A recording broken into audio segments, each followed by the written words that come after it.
E nós iremos, irmãos, ler mais uma vez a palavra de Deus. Eu peço que abram as suas Bíblias no Evangelho segundo Marcos, capítulo 13. Nós iremos ler apenas os 2 primeiros versículos. Marcos, capítulo de número 13.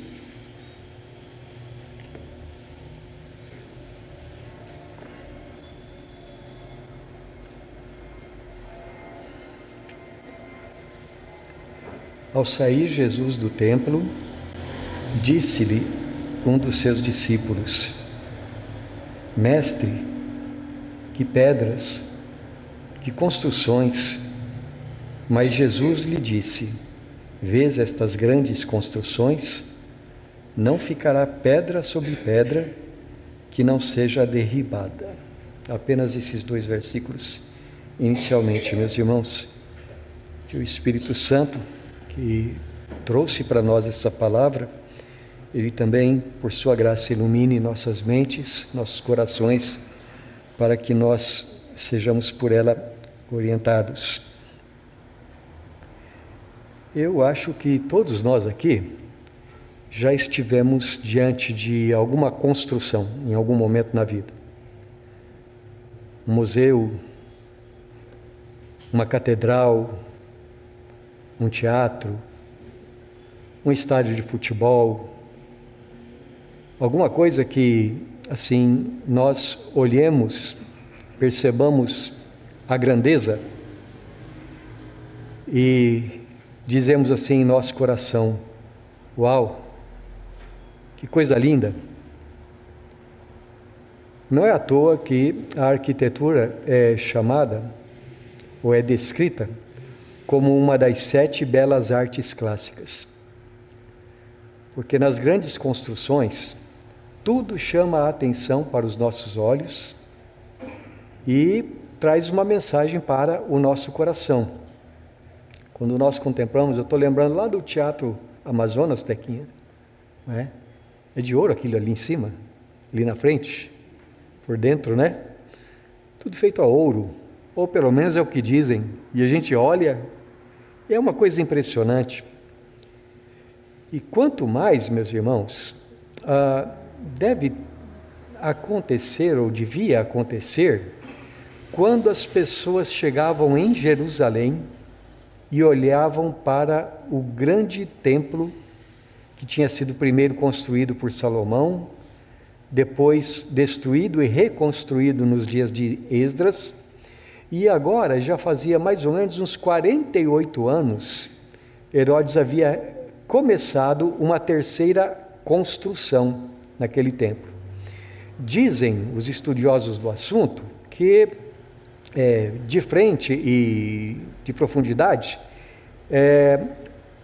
as dependências todas ali do templo tinham 330 metros, 330 de lá, na fachada, 330 de cada lado e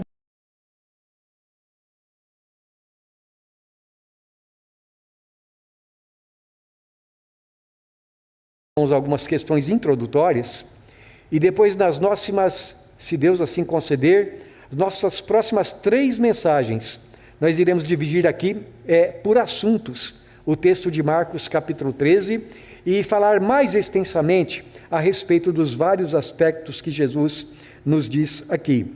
Então, primeiramente, vamos brevemente introduzir o texto aqui de Marcos capítulo 13.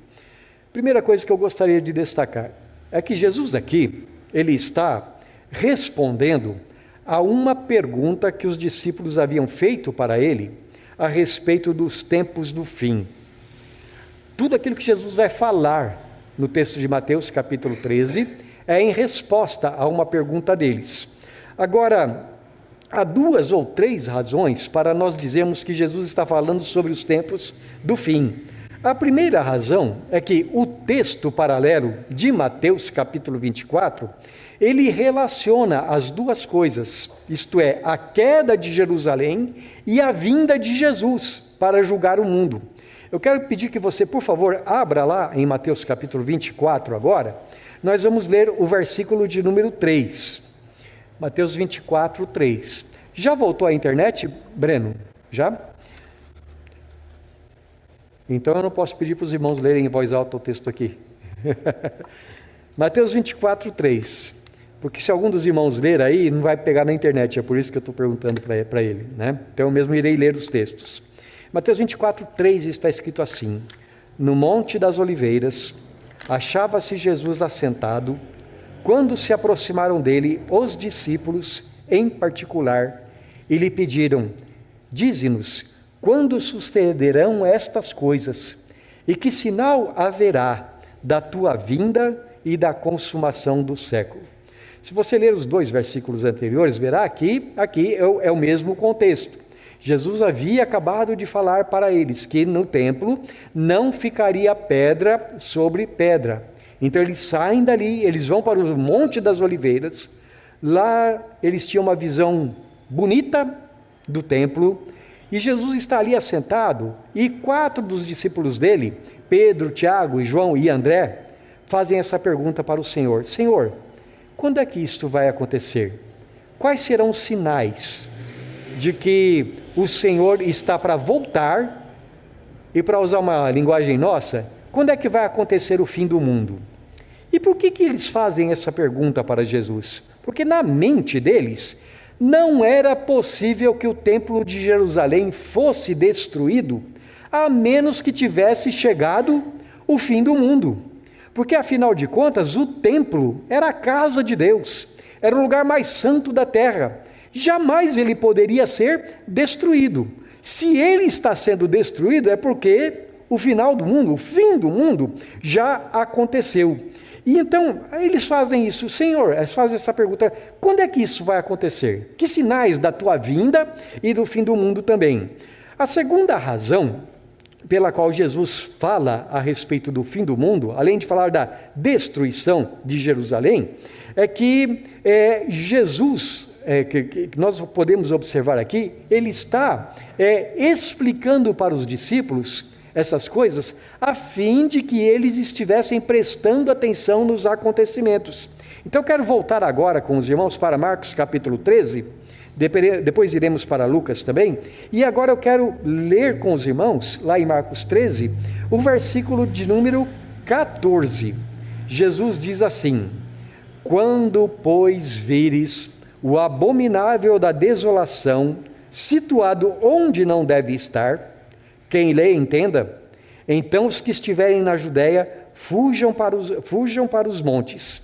Quem estiver em cima, no eirado, não desça, nem entre para tirar da sua casa alguma coisa. E quem estiver no campo, não volte atrás para buscar a capa. Então veja, aqui nesse momento, Jesus não está falando da vinda dele. Quando Jesus vier, ninguém vai pensar em buscar a capa. Ninguém vai pensar em fugir para lugar nenhum, porque todo olho o verá e todos estarão diante dele. Mas Jesus está falando aqui a respeito do momento em que as pessoas iriam olhar e veriam aquilo que ele chama aqui o abominável da desolação, colocado onde não deveria estar. Nós voltaremos a esse texto, meus irmãos, mas eu quero apenas, brevemente, dizer o que significa isso para os discípulos daquele contexto em que Jesus fala ali pela primeira vez. E para a gente entender melhor então, só para nós sermos resumidos em algo que nós vamos voltar futuramente, Lucas capítulo 21, é o texto paralelo, versículos 20 e 21. E eu quero ali apenas destacar o que significa o abominável da desolação, aqui de Marcos capítulo 13, né? Então Jesus diz assim: quando, porém, virdes Jerusalém sitiada de exércitos, sabei que está próxima a sua devastação. Então os que estiverem na Judéia, fujam para os montes. E os que se encontrarem dentro da cidade, retirem-se. E os que estiverem nos campos, não entrem nela. Quer dizer, aqui no texto de Lucas, a expressão Jerusalém cercada de exércitos, a destruição está próxima, é o equivalente ao abominável da desolação em Marcos capítulo de número 13. Então fiquem com essas coisas em mente, por favor, tá bem? Primeiro, Jesus está respondendo à pergunta deles: Senhor, quando é que o fim do mundo chega? Quando é que o Senhor volta? Mas havia uma outra coisa que Jesus havia falado: Jerusalém seria destruída. E ele vai falando dessas 3 coisas aqui no texto de Marcos. A terceira é que Jesus, ele fala especificamente, nesses 3 textos, a respeito de um terceiro momento, então, a sua vinda.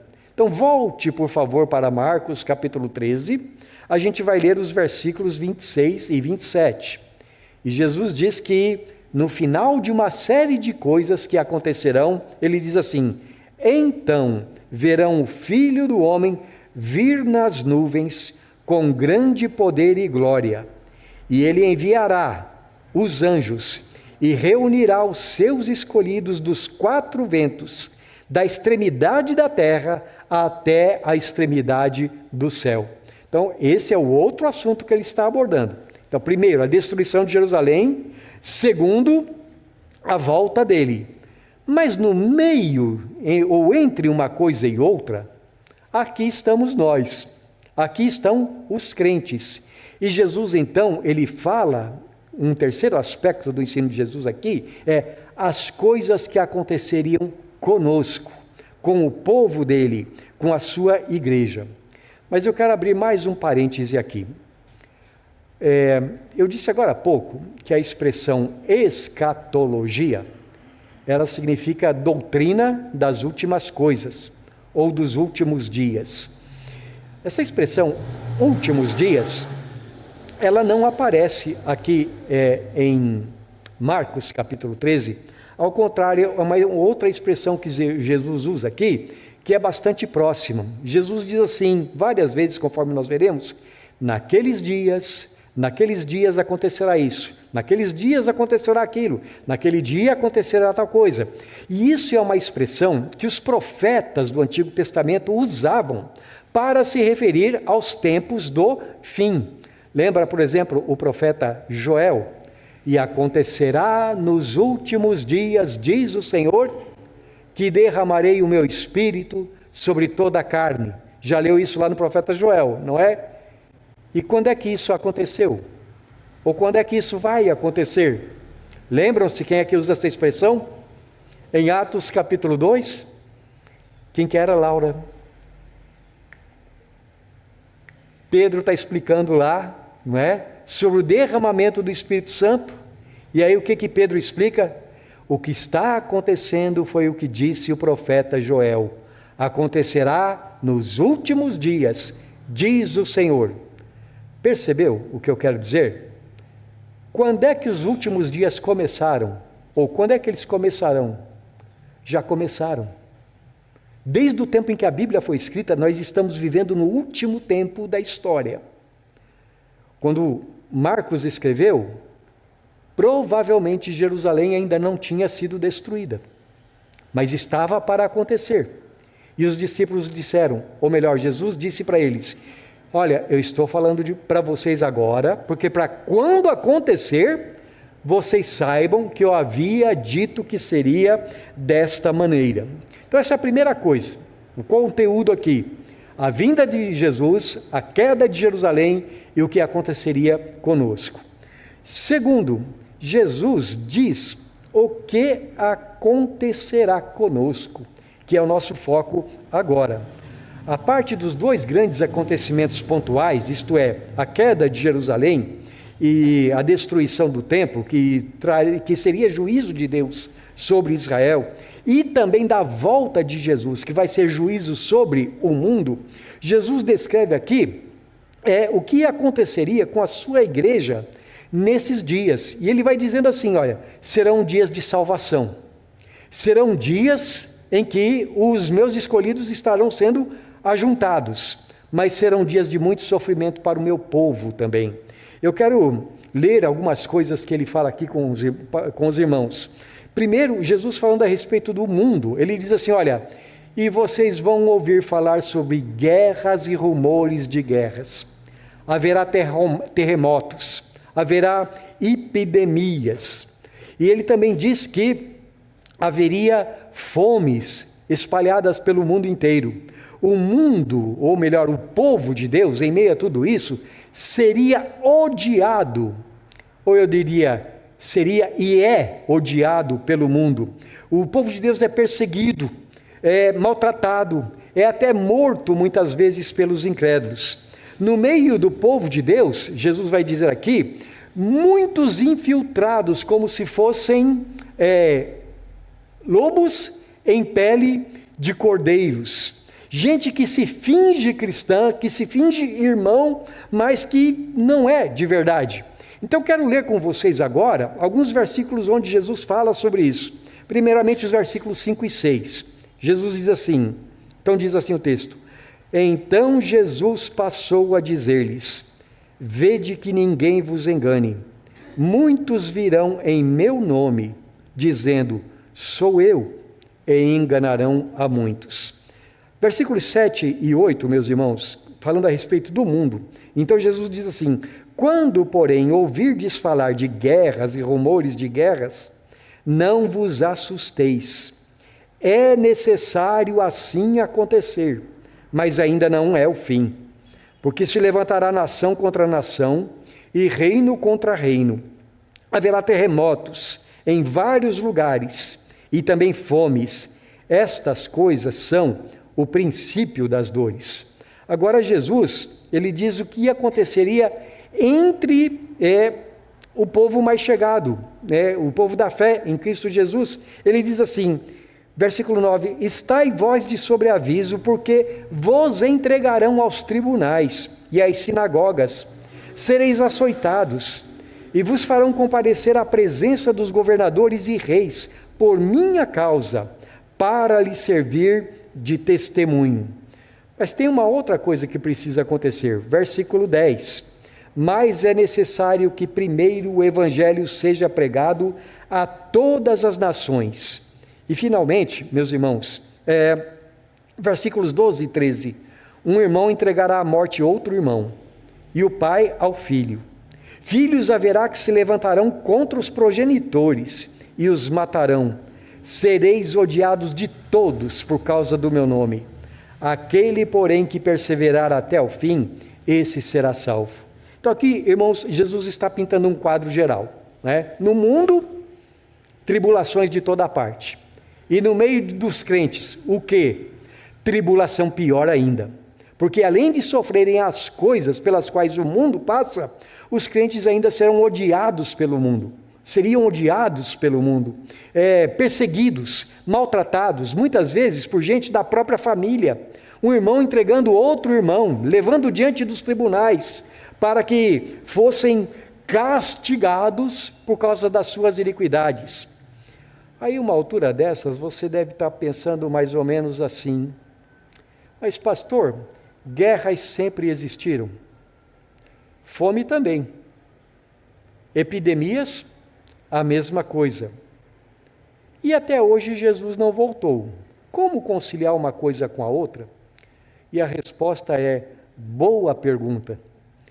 Por causa do seguinte, Jesus não está dizendo aqui que guerras, rumores de guerras e terremotos e etc. são antes que aconteça ou estão anunciando a chegada do fim. Não, não é isso que ele está dizendo. O grande sinal de que o fim está para chegar, não é nada disso. O que é? O que primeiro precisa acontecer para que depois ele volte? O evangelho vai ser pregado no mundo inteiro. Esse é o grande sinal. Então tem muitas pessoas que ficam pensando, né? Ah, sim, olha. Uma vez eu li a respeito do ano 1000. Foi no ano 1000 que passou o cometa de Halley, e ele estava assim, lindo, enorme no céu. E as pessoas dizendo, meu Deus, é o fim do mundo, né? É um sinal do fim do mundo. Não se tratava disso.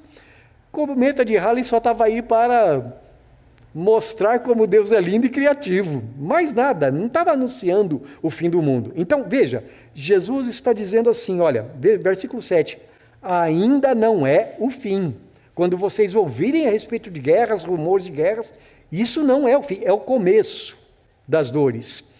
Mas o que Jesus quer dizer é que, olha, eu estou predizendo que isso vai acontecer. Então saiba que assim como eu estou falando das guerras, das epidemias, eu estou falando também que eu vou voltar. Este é o sentido do que Jesus está dizendo aqui, não é? Também é verdade, meus irmãos, que a gente, na medida em que a gente observa a história do mundo, poxa, o século passado teve 2 guerras mundiais, né? A terceira pode acontecer a qualquer momento, mas tem uma coisa que nunca antes foi possível acontecer: uma guerra em escala literalmente mundial. Porque hoje em dia não existe só tecnologia suficiente para explodir o planeta Terra. Existe loucura suficiente também para isso. As nações todas se levantarem umas contra as outras, não é? E provocar uma hecatombe enorme. Mas veja, Jesus diz assim, quando se começar a escutar falar a respeito de guerras, rumores de guerras, e alguém pode apertar um botão vermelhinho lá e destruir tudo de uma vez, não fique assustado. Ainda não é o fim. Não é isso que eu estou predizendo que irá acontecer, mas eu estou dizendo que vocês fiquem alertas, vocês prestem atenção. Jesus diz aqui, no capítulo 13 de Marcos, que o dia e a hora dele voltar, nem ele sabia. Mas era um dia que o Pai reservou para a sua exclusiva autoridade. Em outras palavras, você pode olhar, você pode observar, e você falar assim, Jesus disse que tudo isso iria acontecer, mas Jesus não marcou data.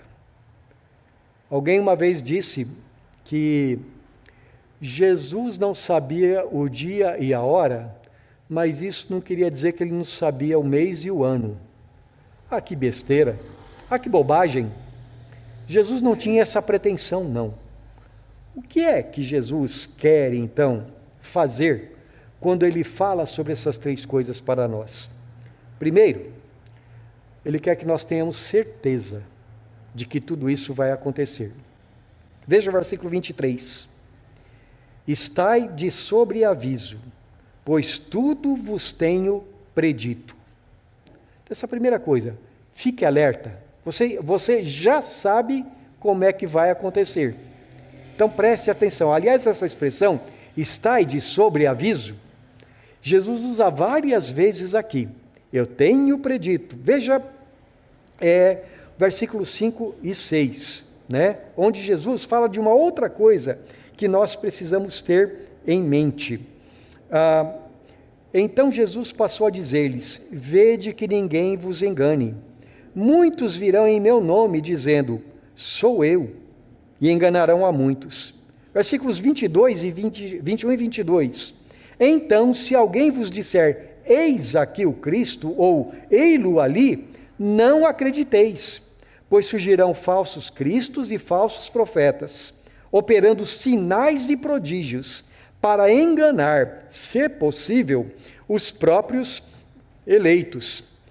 Veja, algumas pessoas, desculpem, diante dos aparentes sinais e maravilhas que acontecem por aí, dizem assim, mas isso só pode ser de Deus. Olha que coisa grandiosa que aconteceu. Jesus diz, olha, isso vai acontecer. Falsos cristos e falsos profetas fazendo sinais para, se possível, enganar os eleitos. Essa semana eu assisti algo que me deixou arrepiado. Essa pessoa dizendo assim, eu desenvolvi a minha mediunidade dentro de uma, aí falou lá o nome da igreja, desde os 12 anos. Você viu isso, Éricles? O Éricles viu. Então eu chegava lá e dizia uma mensagem lá, em nome de Deus, e ninguém questionava nada, e eu estava só desenvolvendo a minha mediunidade. Que coisa terrível, meus irmãos. Sinais e maravilhas que enganariam, se possível, os próprios eleitos de Deus. Jesus quer que nós estejamos, primeiramente, vigiando porque Ele irá voltar. E segundo, porque antes dele voltar, muita coisa falsa acontecendo neste mundo. Muita coisa se dizendo de Deus, quando não é de Deus. E como é que Jesus falou a respeito de um cego que guia outro cego? Se um cego guiar o outro, os dois irão cair no abismo. Então Jesus diz, esteja alerta, esteja de sobreaviso. Terceiro, Jesus quer que nós sejamos confiantes diante das tribulações que passamos como crentes. Veja o versículo 11. Quando, pois, vos levarem e vos entregarem, não vos preocupeis com o que haveis de dizer, mas o que vos for concedido naquela hora, isso falai, porque não sois vós os que falais, mas o Espírito Santo. Vocês serão levados aos tribunais de Jesus. Veja, algumas pessoas interpretam mal esse texto dizendo assim, está vendo, a gente não tem que se preocupar com o que vai pregar no domingo, porque o Espírito Santo vai dar na hora lá, não é? É isso que o texto está dizendo? Ele está dizendo, quando vocês forem levados nos tribunais, o Espírito Santo vai dar sabedoria para vocês. Agora, quando é para pregar no domingo, a Bíblia diz assim, procura apresentar-te a Deus aprovado, como obreiro que não tem do que se envergonhar, que maneja bem a palavra da verdade. Medita nesta lei de dia e de noite. Conhece e conserve a sã doutrina. Então, são situações completamente diferentes. Então, não se preocupe, irmão. Estude bastante a sua Bíblia. Não se preocupe que quando você estiver lá no tribunal, sendo acusado de ser cristão, você terá a sabedoria do Espírito Santo para isto, para falar a respeito do que você crê. Mas quarto, Jesus diz todas essas coisas aqui, porque Ele quer que nós sejamos perseverantes. Veja o versículo 13. Sereis odiados de todos, por causa do meu nome. Aquele, porém, que perseverar até o fim, esse será salvo. Vamos, irmãos, tirar algumas conclusões, algumas aplicações dessas coisas para nós. Primeiro, não fique alarmado, nem confundido, porque o mundo parece estar indo de mal a pior.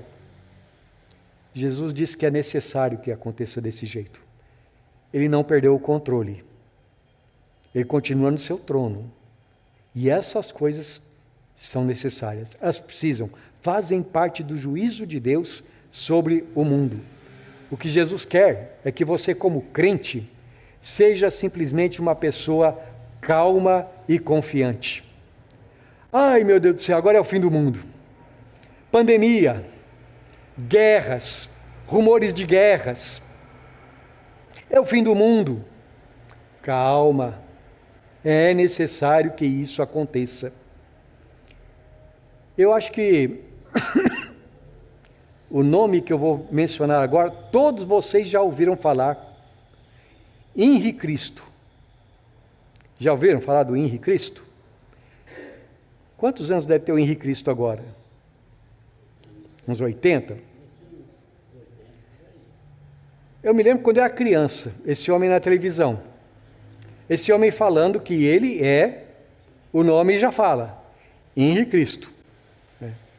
E ele estava falando num programa, eu lembro até o nome do programa, era um programa de sábado, à tarde, apresentado pelo Ayrton e pela Lolita Rodrigues. Como é que chamava, Dona Maria? Almoço com as Estrelas, né? E o Ayrton Rodrigues entrevistando o Henri Cristo. Então o Ayrton Rodrigues fazia uma pergunta e o Henri Cristo fazia assim. É porque ele estava perguntando para o pai, né?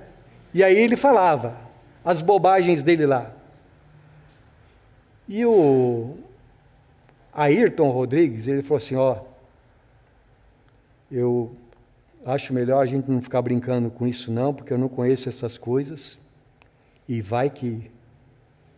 E a minha avó, uma senhora, uma crente muito humilde, que mal sabia ler, ela estava achando engraçado o que acontecia na TV. Sabe por quê? Porque até o crente mais humilde sabe quando a coisa é verdadeira e quando a coisa é falsa. Henri Cristo, irmãos, me desculpem a expressão, é um palhaço. Tem nada a ver com Jesus. É o primeiro da história. Quantos? Mas Jesus não falou que ia ser desse jeito? Então, quando você vir essas coisas, quando você vir a iniquidade se multiplicando, quando você vir os crentes sendo perseguidos, quando você vir as pessoas zombando do nome de Jesus, calma. Não é o fim do mundo, mas é sinal de que Jesus voltará e de que Ele está controlando todas as coisas. Várias vezes aqui nesse texto ele diz assim, olha, vejam que eu tenho predito para vocês. Segundo, tenha certeza de que, assim como em Jerusalém não ficou pedra sobre pedra, porque Jesus falou que isso ia acontecer, tenha certeza de que Jesus voltará. Aquilo que aconteceu a Jerusalém é sinal de que a palavra de Deus é a verdade. Versículo 31, Jesus diz assim, passará o céu e a terra, porém as minhas palavras não passarão. Não se esqueça disso, de que Jesus, tudo aquilo que Ele falou, ou já se cumpriu, ou vai se cumprir. Então, seja vigilante, por amor da sua alma. Não seja uma pessoa apática em relação às coisas de Deus, mas cuide de si mesmo. Busque uma vida de fé, amor e esperança no Senhor. Creia nas Escrituras Sagradas. E por último, Jesus disse assim, aquele que perseverar até o fim, será salvo. Seja perseverante. Tenha ânimo. Eu quero terminar, meus irmãos, lendo com vocês um texto paralelo que está lá em Lucas, capítulo 21, versículo de número 28.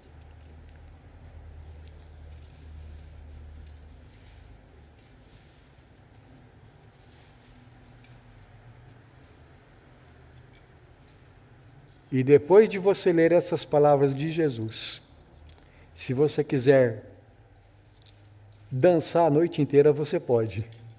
Porque veja o que Jesus diz aqui. Ora, ao começarem estas coisas a suceder, exultai e erguei a vossa cabeça,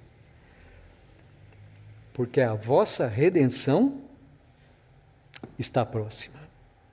Ah, meus irmãos, que coisa linda, que coisa doce. Ergue a sua cabeça para o céu. Jesus está para voltar. E tudo que está acontecendo é apenas sinal de que a palavra dele é a verdade. E nela você pode confiar.